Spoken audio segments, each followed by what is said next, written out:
Mais où est donc Haïdarous al-Zubaidi?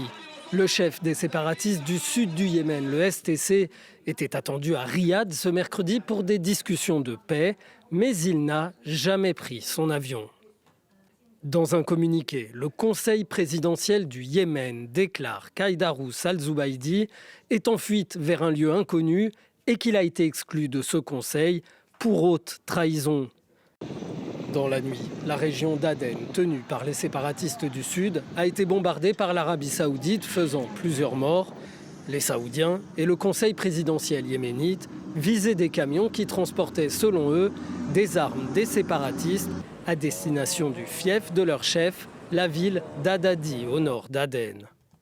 À la tête du STC, Haïdarous al-Zubaidi a lancé une nouvelle offensive il y a quelques semaines pour agrandir le territoire contrôlé par les séparatistes sudistes, ici en jaune. Le STC a pour projet de recréer un État du Yémen du Sud avec Aden pour capitale, tout en faisant partie de la coalition qui combat les Houthis au nord du pays. Cette offensive des séparatistes fracture le camp anti-Houthi et a failli dégénérer en crise ouverte entre l'Arabie saoudite et les Émirats arabes unis, les Émirats soutenant les sudistes pour des raisons stratégiques qui leur sont propres. Et bonjour David Rigoulet-Rose, merci beaucoup de prendre quelques instants pour répondre à nos questions. Vous êtes chercheur associé à l'IRIS et le Yémen, on vient de le voir en image rapidement, c'est assez compliqué et je le disais tout à l'heure, c'est un pays pourtant sur lequel il mérite qu'on s'arrête. Le fait qu'Haïdarous al-Zubaidi, le chef donc de ces séparatistes sud-yéménites, ne se rende pas à Riyad pour ces négociations de paix, qu'est-ce que ça signifie selon vous ? Il y a une grande confusion qui règne, puisqu'officiellement, al-Zubaidi était membre du Conseil présidentiel, dans la mesure où il participait à la coalition contre les Houthis. Mais depuis début décembre, le STC, dont il était le chef, le Conseil de transition du Sud, avait mené une opération militaire, justement, jusqu'à la frontière omanaise, pour conquérir des territoires qui, normalement, rentrent dans l'ère d'influence saoudienne, notamment la Dramote, et qui a été considéré comme le franchissement d'une ligne rouge, nonobstant le soutien des Émirats, effectivement, au STC. Donc ça a donné lieu à des négociations entre Riyad et Abu Dhabi, mi-décembre, pour essayer de stabiliser la situation. Et là, et donc il y avait même eu une frappe saoudienne sur le port de Boutrala au motif que des armes auraient été débarquées. Et là, manifestement, c'est un tournant, puisque le chef, effectivement, sécessionniste, est accusé aujourd'hui de haute trahison au motif qu'il aurait mené une tentative de coup d'État. Donc il y a une grande confusion. Ce qui est sûr, c'est que c'est une reprise en main par l'Arabie saoudite de la situation, parce que le royaume ne pouvait pas tolérer, effectivement, les velléités sécessionnistes, sinon indépendantistes du STC, qui était dirigé par justement al-Zubaidi. Reprise en main de l'Arabie saoudite, vous dites. Pour autant, on a vu effectivement, et vous le rappeliez ces dernières semaines, ces séparatistes engranger pas mal de victoires et élargir leur assise sur ce sud-Yémen. Et donc leur visée, je le rappelle, c'est de rétablir cet État du sud-Yémen. Est-ce qu'ils ont les moyens de leur ambition, notamment avec le soutien des Émirats arabes unis ?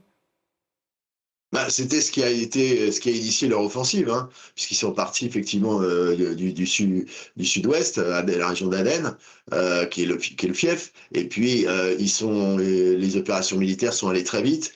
Ils ont conquis la province d'Hadramaut et puis plus Al-Mara jusqu'à la frontière. Mais il y a eu un holà en fait formulé par Riyad, puisque Riyad considère que c'est un peu son arrière-cour, l'accès justement à la mer d'Arabie, et que c'était pas envisageable, même si évidemment ça renvoie à des choses anciennes, comme vous l'évoquez, c'est à l'ancien État du Yémen du Sud, et donc dont les stigmates n'ont jamais disparu, parce que la réunification de 1990 entre les deux Yémen s'était faite au profit du Nord, très largement, et en défaveur des sudistes, et la blessure était béante. Elle a ressurgi à la faveur effectivement du conflit avec les Houthis, et on voit à quel point la coalition justement menée par l'Arabie saoudite est fragile, puisqu'ils sont un élément de la lutte anti-Houthi, mais en même temps ils ont leur propre agenda, soutenu par ailleurs par les Émirats, qui sont théoriquement les alliés de Riyad. Donc on voit à quel point la situation est complexe. Voilà, effectivement, l'Arabie Saoudite et les Émirats Arabes Unis qui sont unis dans la lutte contre les Houthis, mais désunis face à ces Yéménites séparatistes du Sud. Ce qui risque de se passer dans ce Yémen, fragilisé, je le rappelais, par des années de guerre, c'est la cohabitation des autorités yéménites, de ces séparatistes du Sud et des Houthis à terme?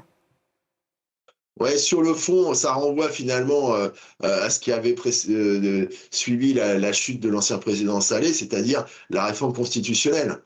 Savoir s'il s'agit de maintenir une unité au moins formelle du Yémen, tel qu'il est supposé être aujourd'hui, ça pose la question de la décentralisation de la réforme constitutionnelle des provinces, qui est un peu le serpent de mer, évidemment, de cette problématique. Mais Et qui était un peu l'objet du ressurgit, Conseil dont a été exclu Al-Zubaydi précisément.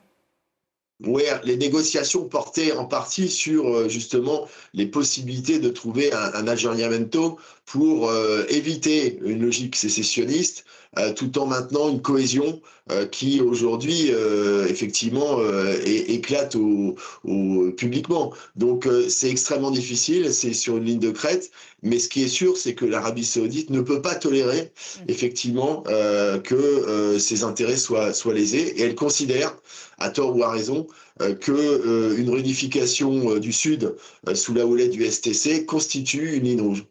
Merci beaucoup David Rigoulet-Rousse pour ces explications. Merci. David Rigoulet-Rousse, pardon. On continuera à suivre de près la situation au Yémen, bien sûr.